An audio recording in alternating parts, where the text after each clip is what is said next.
نو ام سلمہ رضی الله تعالی عنها راله نبی علیہ الصلوۃ والسلام لره وی د الله پاک پیغمبره ستا د نبوت او ستا د خو اخلاقو نه خو پردې خلک محرومه نه دی دا یو دی د وړوکوالي دوست دی او بل دی د ترور زوی دی به ستا د اخلاقو نه څنګه محرومه ځي د الله پاک پیغمبره اجازت ولورکه چې راشي چې ایمان راوړي نبی علیہ الصلوۃ والسلام ورته فرمایل ام سلمہ ډیر تکلیف راکړی دی دواړو نو د دواړو ډیر تکلیف راکړی یو زما پس پکاوي کې اشعار جوړولو او دی بل ته ما خبره وکړه د ایمان نو د مال داسې جواب راکو چې کو د الله د طرف نه سره پرشتې راشو مال د الله د طرف نه خط راوړي بیا دې نه منم داسې جواب د مال راکړی دی دوی رالو علی رضی الله ام سلمہ رضی الله تعالی سپارش کوي د الله پاک پیغمبر زما امید دی چې دا بستانه محرومه نه پاتې کیږي زما امید دی چې ته به دوی محرومه کوي نه دلته کې دوی دواړه راله علی رضی الله تعالی عنه لره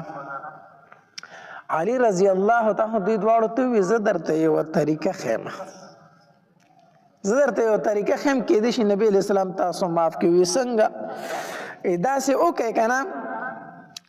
چې تاسو لاړ شئ چاته وایئ ما او ډایرکټ د نبی علیہ السلام مخې ته ودرېږئ په خپله ورشئ چاته وایئ ما او چې د نبی علیہ السلام مخې ته ودرېږئ که نه نو دا آیات په ووایئ تالله لقد آثرک الله علینا وان كنا لخاطئین دا آیت په سوره یوسف آیات مبارکه دی چې کله د یوسف علیه السلام ورونه راله یوسف علیه السلام ته ودرېدل او وی پیژنده چې دا خو زمونږ ورور دی او مونږ کوی ته ورتاو کړی و او الله د هغه نه څه جوړ کړی دی بادشاه او پیغمبر یې جوړ کړی دی د ملک بادشاه دی اوس مونږ خو کوی ته ورتاو کړی و نو ورونو یې وی تالله لقد آثرک الله علینا وان كنا لخاطئین قسم په الله الله ته په مونږ باندې غوره کړی مونږ خطا کارو ته الله غوره کړی په مونږ باندې مونږ نه خطایي شوې ده ویلاړ شئ د نبی علیہ السلام وړاندې مبارک وړاندې ودرېږئ د نبی علیہ السلام او دا آیت مبارکه تاسو ووایئ ابو سفیان چې څنګه راغی او نبی علیہ السلام ته مخامخ ودرېد که نه دا آیت وی تالله لقد آثرک الله علینا وان كنا لخاطئین قسم په الله د الله پاکه پیغمبره الله ته په مونږ غوره کړي خو مونږ خطاکارو مونږ نه پوهېدو نو د نبی علیہ السلام د مازدیګر مونځ په مسجد نبوي کې وکړو او لس زره صحابه کرام د ځان سره ملګري کړو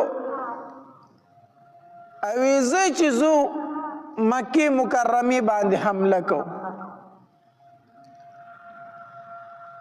د نبی علیہ السلام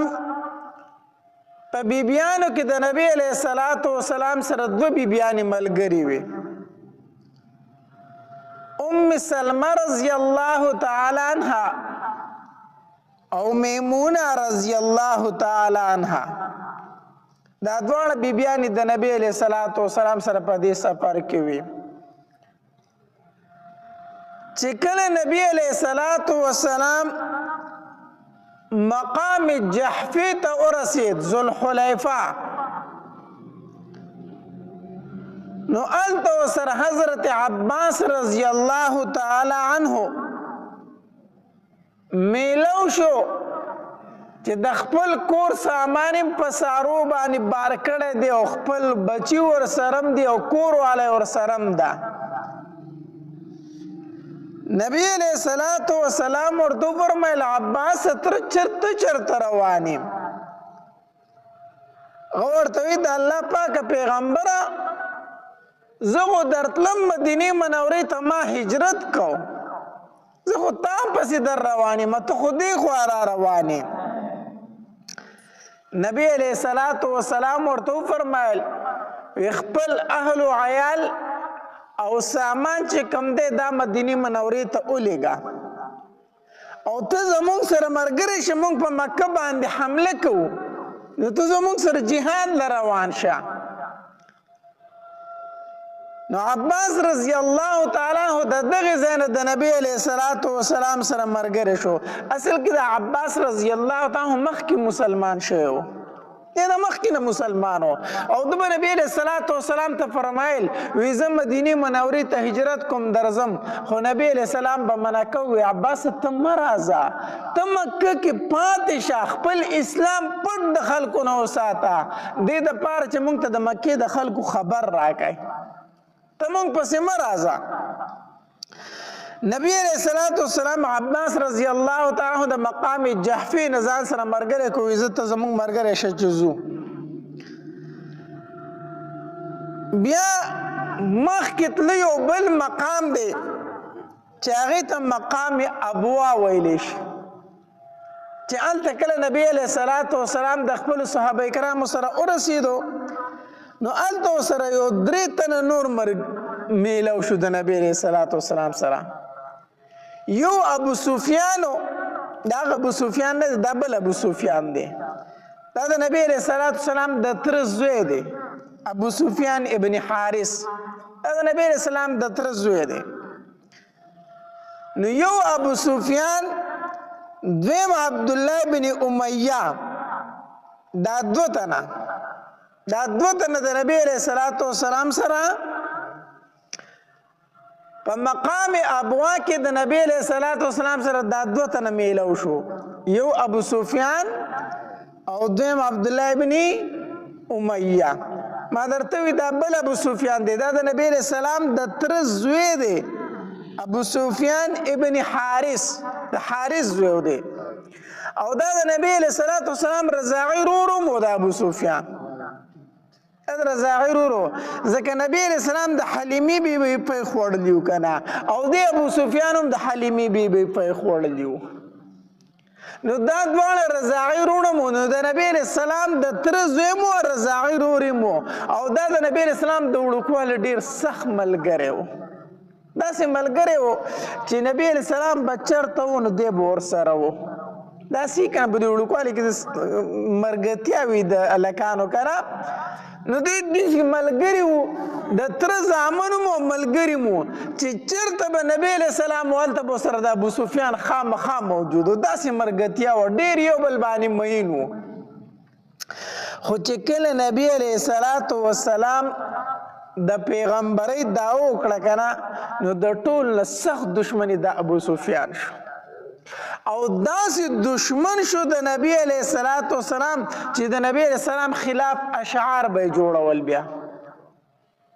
او ډمې به یې راوستې او هغه به یې ګډولې، خلکو ته به یې وي چې تاسو دې پیغمبر له راځئ، زه درته د هغې نه ښکلی مجلس لګومه، زه درته د هغې نه ښکلی یو مجلس لګوم، دې له ولې نه راځئ چې هغه خواله ځئ. دومره د نبی علیہ السلام سخت دشمن و،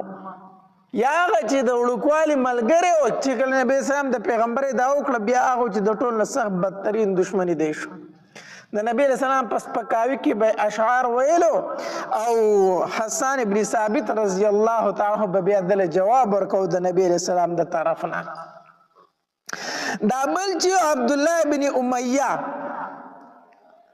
دا د نبی علیہ السلام د خپلې د ترور زوی، دا د عاتقې زوی و، د عاتقه بنت عبدالمطلب، د نبی علیہ السلام ترور و د پلار د طرف نه، د پلار د طرف نه چې کومه د نبی علیہ السلام ترور وه، د هغې زوی و عبدالله ابن امیہ، نو دا د نبی علیہ السلام د خپلې سکه ترور زوی و، خو دیم د نبی علیہ السلام ډېر سخت دشمن و. یو ځل نبی علیہ السلام د اسلام دعوت ورکو، نو دی عبدالله ابن امیہ ورته څه ووي، ته ما ته د اسلام دعوت راکړه چې زه پیغمبر یم. نبی علیہ السلام وی او زه الله رښتینی پیغمبر را لېږلم.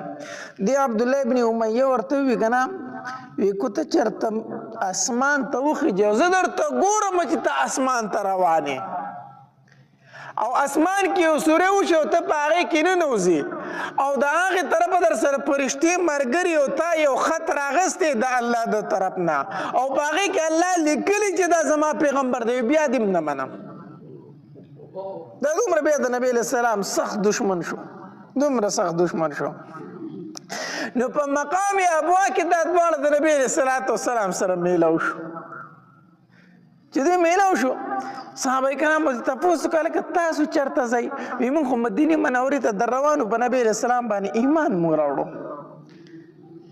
صحابه کرام راله نبي علیه الصلاة والسلام له زیری ورکو د الله پاک پیغمبره ستا د وړوکوالي غدوس ابو سفیان او ستا د خپلې ترور زوی عبدالله بن امیه هغه دواړه مسلمانېږي اجازت ورله ورکړه چې راشي کلمه ورته ووایي نبی علیه الصلاة والسلام وفرمایل زما مخې له مه راولئ زما مخې له مه راولئ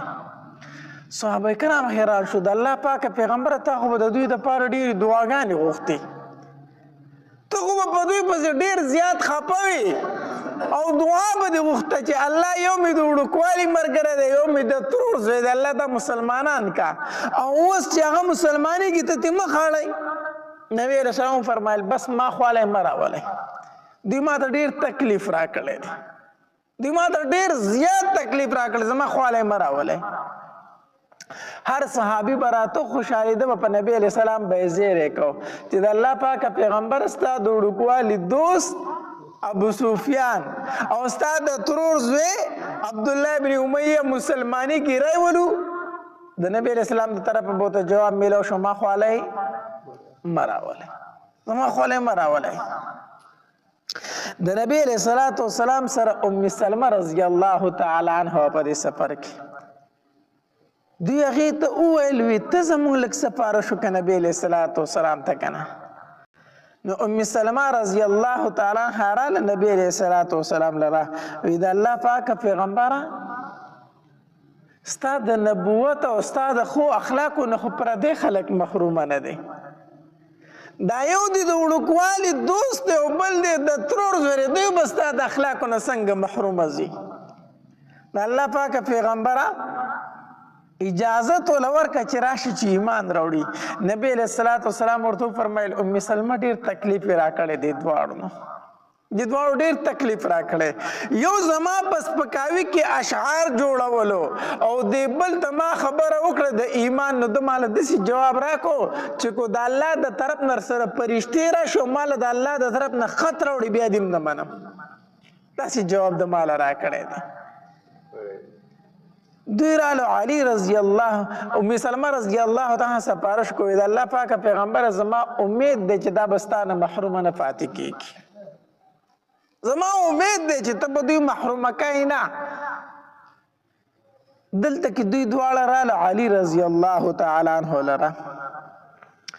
علی رضی الله تعالی دوی دواړو ته وویل زه درته یوه طریقه ښیم زه درته یو طریقه ښیم کیدای شي نبي علیه السلام تاسو معاف کړي وي څنګه داسې وکړئ که نه چې تاسو لاړ شئ چاته وایئ ما او ډایرکټ د نبي علیه السلام مخې ته ودرېږئ په خپله ورشئ چاته وایئ ما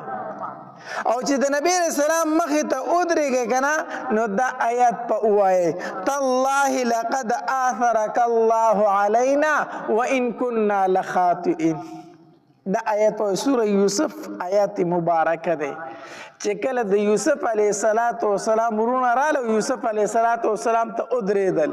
او وی پېژنده چې دا خو زموږ ورور دی او موږ کوی ته ورتاو کړی و او الله د هغه نه څه جوړ کړی دی بادشاه او پیغمبر یې ته جوړ کړی دی د ملک بادشاه دی اوس موږ خو کوی ته ورتاو کړی و نو وروڼو یې وي تالله لقد آثرک الله علینا وان كنا لخاطئین قسم په الله الله ته په موږ باندې غوره کړی موږ خطاکار ته الله غوره کړی په موږ باندې موږ نه خطایي شوې ده ولاړ شئ د نبي علیه السلام وړاندې مبارک وړاندې ودرېږئ د نبي علیه السلام او دا آیت مبارکه تاسو ووایئ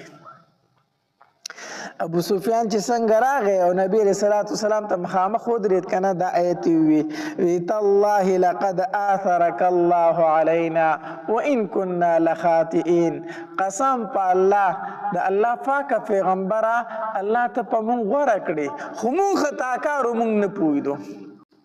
چې کله دا آیت ولوستو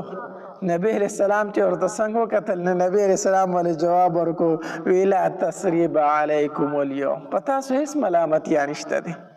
یغفر الله لکم وهو ارحم الراحمین الله به تاسو ته بخښنه وکړي الله ډېر رحم کوونکی دی ځئ تاسو مسلمانان شوئ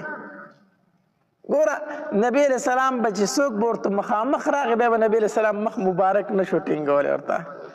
نبی علیہ السلام ورته وفرمایل لا تثریب علیکم اليوم په تاسو هېڅ ملامتیا نشته دی خیر دی به کو ماته خو هر څه ویلي ما معاف کړي یې بیا او نبی علیہ السلام ورته وفرمایل الاسلام یخدم ما کان قبله تاسو چې مخکې ما سره څه کړي دي اسلام هغه هر څه ستاسو ختم کړو هغه هر څه ستاسو ختم شو د اسلام د وجې نه هغه ټول ګناهونه درته الله معاف کړو دی ابو سفیان به بیا د نبی علیہ السلام په مدح کې اشعار ویل په مدح کې به اشعار ویل او دی به د نبی علیہ السلام مخامخ نه راتو نه براتو نبی علیہ السلام نه برای څنګ څنګ ته ګرځېدو او حالانکه نبی علیہ السلام بوله د جنت زیری ورکول اے ابو سفیانا اے زما د وړوکوالي ملګریا اے زما رضاعي ورور ته خو جنتي نبی علیہ السلام بوله د جنتي زیری ورکو خو دی به شرمېده په هغې خپلو کړو باندې دومره ستومانه او دارنګې عبدالله بن ابي امیه دی خو به د نبی علیہ السلام نه چېرته وي دی په ژوند کې هم د نبی علیہ السلام ته به بره بیا نه دي کتلي چې کوم ځای کې به نبی علیہ السلام او د ښکته کتل د خپلې ملامتیا د وجې نه د نبی علیہ السلام ته به بره بیا نه و کتلي بهر حال په لاره کې ورسره دوی میلاو شي دا دواړه ملګري دا دواړه صحابه کرام ابو سفیان او عبدالله بن ابي امیه دوی مسلمانان شو د نبی علیہ السلام سره روان شو نبی علیہ السلام خو د رمضان المبارک میاشو پر 10 رمضان دوی روان شي وو نو د نبی علیہ السلام او د صحابه کرام روجه وه خو چې یو ځای ته ورسېدل نو په نبی علیہ السلام باندې په خپله هم او په دې صحابه کرامو باندې هغه روژه ډېره ګرانه شوه ځکه یوه ګرمي وه دویم جهاد ته روانو نو کمزورتیام په بدن کې راتله نو چې نبی علیہ السلام وکتل چې زما صحابه کرام د روژې د وجې نه کمزوري کېږي نبی علیہ السلام صحابه کرامو ته وفرمایل روژه ماته کوئ روجه تاسو څه کوئ ماته کوئ ځکه حدیث مبارک کې راځي لیس من البر الصیام فی السفر دا نیکي نه ده چې ته په سفر کې روجه ونیسي روجه ونیسي نو نبی علیہ السلام صحابه کرامو ته وفرمایل په خپله هم روجه ماته کړه صحابه کرامو ته هم وفرمایل تاسو روجه څه کوئ ماته کوئ ځکه جهاد له روان یې کمزوري کېږئ روجه نبی علیہ السلام په صحابه کرامو څه کړله ماته کړله د امام ابو حنیفه رحمه الله مذهب دا دی چې کو سفر د مشقت وي تکلیف والا سفر وي نو پای کې ته روجه خوړی شي بیا چې کله کوجه شي د هغې به سره وګرځئ قضا به راوګرځئ خو کو چېرته سفر د آرام وي لکه نن سبا ایر کنډیشن والا بسونه دي جهازونه دي هېڅ تکلیف پکې نه نو که سفر د راحت وي بیا روجه نیول بهتر دي غوره دي وجه دا ده چې د روجې مبارکې چې کم فضایل دي دا په نورو میاشتو کې بیا نشته ځکه چې د رمضان مبارک کم فضایل دي دا په نورو میاشتو کې بیا اگر چې د دې روجې به ته وروسته قضا راوګرځئ خو په رمضان المبارک کې چې د روزې کم ثواب هغه خو نشته دی که نه هغه رحمتونه هغه فضیلتونه خو بیا نشته دی نو نبی علیہ السلام او صحابه کرام روجه ماته کړله مقام مر الزهران ورته ویلی شي ځکه اوږد سفر دی د مدینې منورې نه چې مکې مکرمې ته ځي الله دې مونږ ټول بار بار بوزي ډېر لوی سفر دی نو چې کله مقام مر الزهران ته راورسېدل که نه نو نبی علیہ السلام وفرمایل صحابه کرامو ته وی دلته تاسو پړاو واچوئ دلته کې ځکه شپه د دلته آرام کو ماسخوتن ټیمو نو جیسې دا تیاره خوره شو که نه نو نبی علیہ السلام وفرمایل وی د خپلو خیمو سره اورونه بل کوئ اور نه دی اور بل کوئ دا د عربو عادتو چې کوم ځای کې به یې پاړاو اچو که نه نو هلته کې به یې د خپلو خیمو سره اور بل کو. یو خو پخلی مخلی به هم تیارول ځان لا، دویم دا اور به یې ځکه بل کو چې دا لوکي برخ وخیجي او خلک یې ویني چې دلته قافله راغلې او قافله پاتې کېږي، نو خلک به راغې د هغې سره به یې تجارت وکړو، څه به یې په دوی خرڅ کړو، څه به یې د دوی نه واخیستل، داسې تجارتي قافلې به روانې وي. نو د اور به یو علامت په د لرې نه به ښکاره شو چې پلانکي ځای کې قافله د خلک به راټول شو، نو تجارت په هلته کې وشو، میله به ولګېدله. نو نبي علیه الصلاة والسلام فرمایل وی د خپلو خیمو سره تاسو څه بل کوئ؟ اورونه بل کوئ. دغلته کې مکې واړه ته خو پته وه چې موږ د نبي علیه السلام سره واده خلافي کړې ده او یو ورځ به نبی علیه السلام په مکه باندې حمله کوي، کو هر کله ده خپل ځان خو ورته معلوم و چې موږ بدعهدي کړې ده، نو دوی به کله کله د شپې چکر لګو چې یاره د مدینې منورې د طرفه خو خیر دی که نه څه حمله ممله خو نه کېږي. نو 3 تنه راوتي وو، یو ابو سفیان ابن حرب او دویم بودیل بن ورقه او دریم حکیم، دا 3 کسانو د مکی سردارانو، دوی راوتي وو بارې چکر وو چې یاره د مدینې منورې د طرفه خو خیر دی که نه چې حملې مملې خو بس دغه نه. دوی چې وکتل خیمې لګېدلې او ورونه بلیږي، دا یو بل نه تپوس کوي، وی بودیله د ابو سفیان د بودیل نه تپوس کوي، بودیله معلومیږي دغلته کې چاته قافله راغلي اور بلیږي خیر خو دی. نو دا بودیل ورته وی دا د بنو خزاعه یو لښکر دی هغه دغلته تیریږي، د بنو خزاعه یو لښکر دی په دغې طرف باندې تیریږي. نو ابو سفیان ورته وی بودیله لږ د عقل لږ کار واخله، بنو خزاعه دومره زیات دي، ته خو د خیمو د ورونو ته وګوره که نه هغه دومره زیات دي، دا خو چېرته ډېر خلک دی ټول ملک د اور نه ډک دی. وی زه چې لږ تماشه وکړو خواله ورشو که نه، چې لږ ورنږدې شو د نبي علیه السلام صحابه کرامو هغې چوکیداري کوله، دا 3 واړه یې ونیول، ګریفتار یې کړو. چې ونیول بس یو ابو سفیان یې ونیو، دویم بودیل بن ورقه او دریم حکیم، دا 3 واړه یې ونیولو. چې ونیول عباس رضی الله تعالی مسلمان شو کنه، دلته سره کسان خبرې کوي، څوک وی وجنو، څوک وی نبی علیہ السلام خواله بیا یو دا خبرې ور سره کوي. په دې کې دغه تیرېدو عباس رضی الله تعالی عنہ، عباس رضی الله تعالی عنہ په خچره باندې سور دی، نو چې خبرې واورېدې ویره دا خبرې خو د ابو سفیان دي، خبرې د چا دي؟ د ابو سفیان وای پیژندو کنه. نو आवाज ورته کو نږدې ولغوي، اے ابو سفیان، ابو سفیان منډه کړوي، عباس ته دلته وی او زه دلته ما وی وجنی می ما بچ کا. نو عباس رضی الله تعالی فرمایلو اے ابو سفیان قسم په الله کو د بچ کېدو بل لاري خو زما خچر تر اخیجه نو یې به بچ کېږي، زما خچر تر اخیجه. بس ابو سفیان منډه کړه، د عباس رضی الله تعالی سره په خچر سره شاته کېناستو. عمر رضی الله تعالی چې وکتل چې ابو سفیان دی توره راویسته او رامنډې کړې، رامنډې و چې دا خو د نبي اسلام د ټولو نه سخت دشمن دا دی، ځکه غزوه بدر کې دی و، په غزوه احد کې دی و، په غزوه خندق کې دی و، په ټولو جنګونو کې د نبي اسلام خلاف جنګېدل او مشري به یې کوله.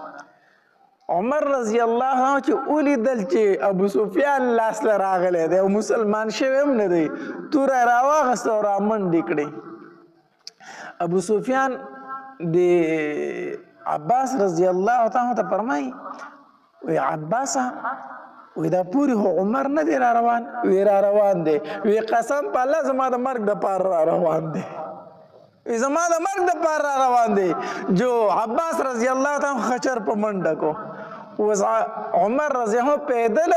عباس رضی الله په خچرو دی په منډه اغسته دی. نو د شاه علی ورته عمر आवाज وکړو، وی ای عباس قسم په الله لږ ودرېږه، دا خو د نبي علیه السلام ډېر سخت دشمن دی، ته یې زما نه چېرته ځغلی،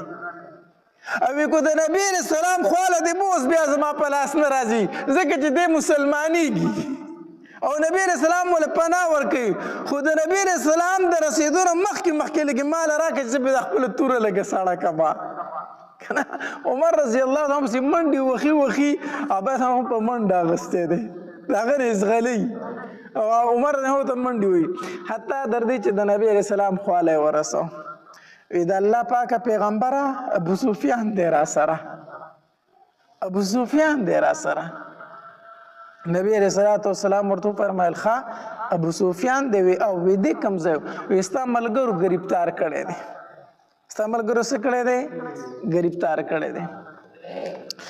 نبی علیہ السلام ابو سفیان ته وویل وی ابو سفیانه ایمان راوړه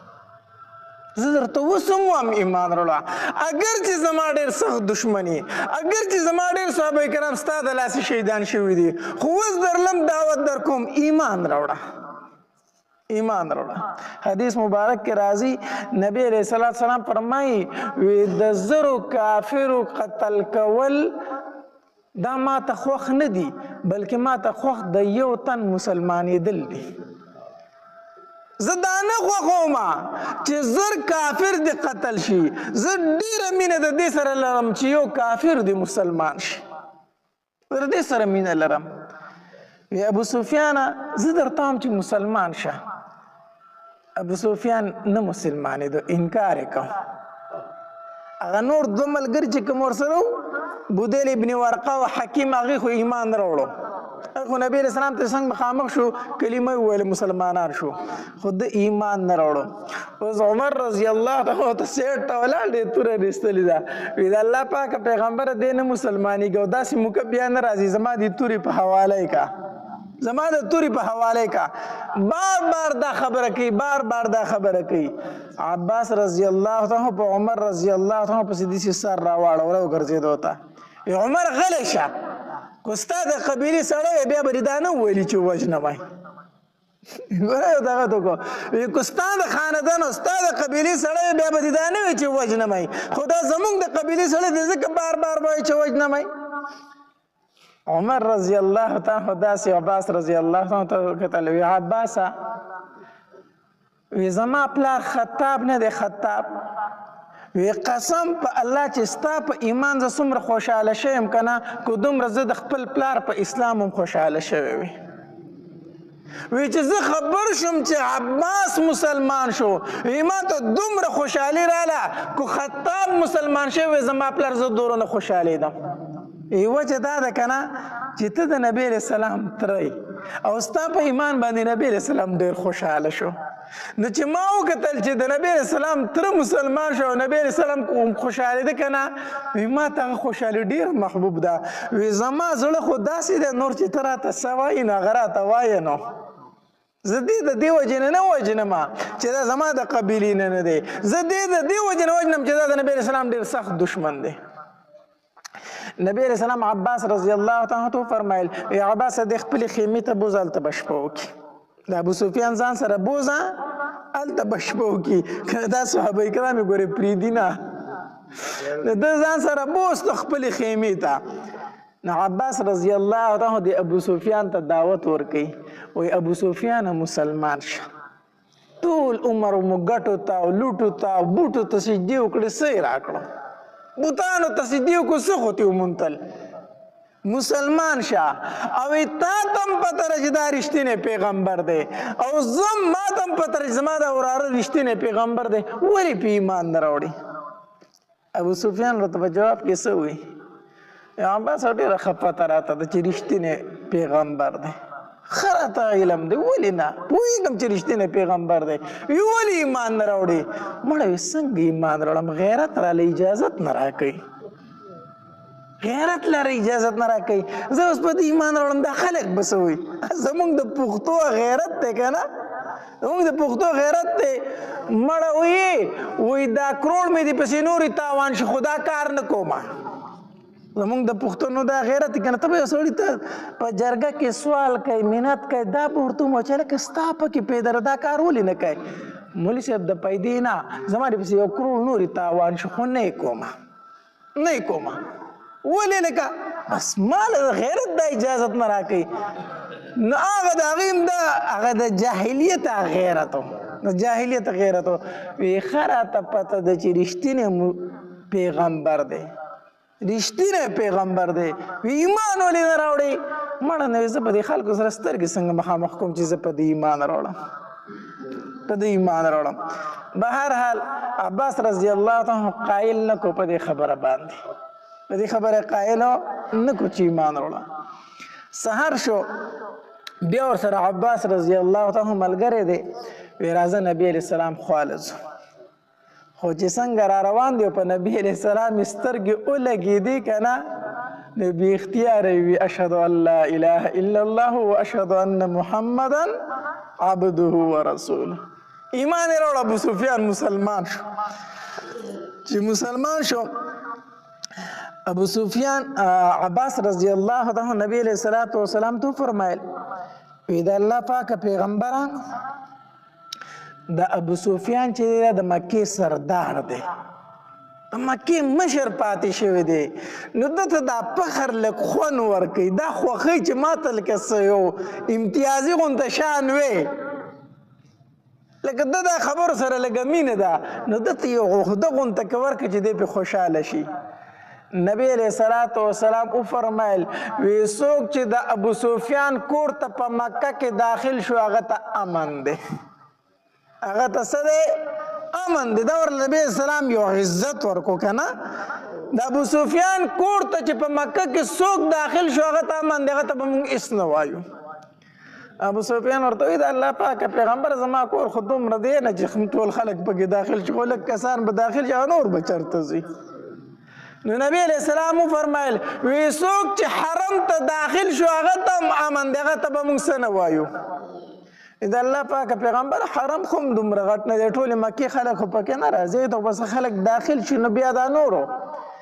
نبی علیہ السلام فرمایل وی چا چې په ځان پسې د خپل کور ور بند کو هغه ته امن دی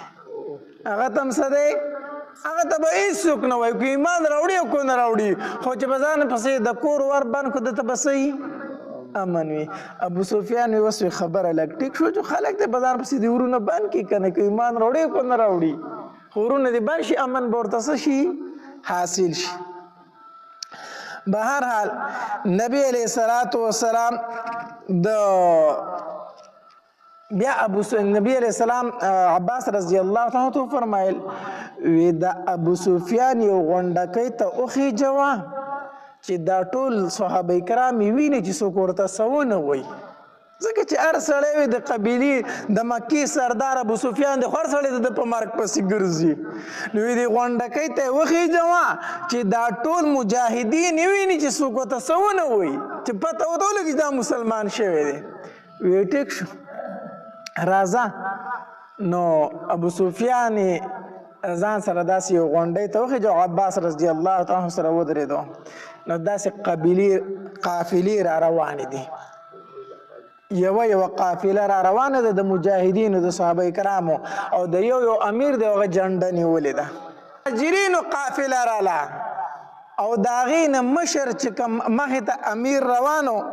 هغه حضرت زبیر رضی الله تعالی عنه هغه جنډه نیولې ده او شاته پسې مهاجر صحابه کرام روان دي بل قافله د مجاهدینو داسې راله او مخکې دی یو امیر روان دی سعد ابن عباده رضی الله تعالی عنه دا قافله د انصارو وه انصار د مدینې منورې چې کوم صحابه کرامو دي مجاهدینو قافله را روانه وه مخې ته یو تن روان دی جنډه یې نیولې ده سعد ابن عباده رضی الله تعالی عنه خو چې دا سعد ابن عباده رضی الله عنه د دې ابو سفیان په خوا تېرېده که نه او ده ته یې داسې وکتل هغه ته خو پته وه چې دې سړي زموږ پیغمبر ته ډېر تکلیفونه ورکړي دي نو په ډېر جذبه کې راغی نو چغه یې وویله وی الیوم یوم الملحمه نن به د جنګ ورځ ده د جنګ موږ به نن غوښې پرې کوو الیوم یوم الملحمه نن د جنګ ورځ ده ته به ګورې چې موږ نن څنګه جنګ کوو ابو سفیان ویریدو وی دا څوک دي عباس رضی الله عنه تپوس وکړو وی دا انصار دي که نه وی دا خو ډېر غوسه دي په دې کې کتل چې بله ډله را روانه ده په هغې کې هغه کسان روان دي چې ټولو اسلحې اچولي بس داسې را روان دي نو ابو سفیان داسې ویریدو د عباس رضی الله عنه تاسو کې عباس دا څوک را روان دي وی دا انصار او مهاجر شریک را روان دي وی دا خو ډیر لوی قافله نه ده دا خو ډیر خلک نه دي په دې کې نبی علیہ السلام هم را روان دي په دې قافله کې نبی علیہ السلام هم را روان دي چې نبی علیہ السلام داسې تیرېده کنه نو دی ابو سفیان ورته आवाज وکړو وی اے محمد صلی الله علیه وسلم وی تا د خپل صحابه کرامو ته حکم ورکړی دی چې خپل خاندانونه په قتل کې د مکې خلک ټول قتل کې نبی علیہ السلام فرمایل نه ما خدا حکم نه دی ورکړی چاته چې تاسو مکې خلک قتل کړئ نو دا ما ته سعد ابن عباده سوي وی سوي وی هغه چې یو اليوم يوم الملحمه نه خو د جنگ ورځ ده نبی علیہ الصلوۃ والسلام فرمایل وی د سعد ابن عباده نه جنډه واخلای د سعد ابن عباده نه جنډه واخلای خیر بل چاله مو ورکوي داغه قیس چې کمزوی دی غلې ورکای داغه زویله دا جنډه ورکای خو د نه جنډه واخلای داغه زویله جنډه ورکړه بہرحال نبی علیہ الصلوۃ والسلام مکی مکرمی ته روان دی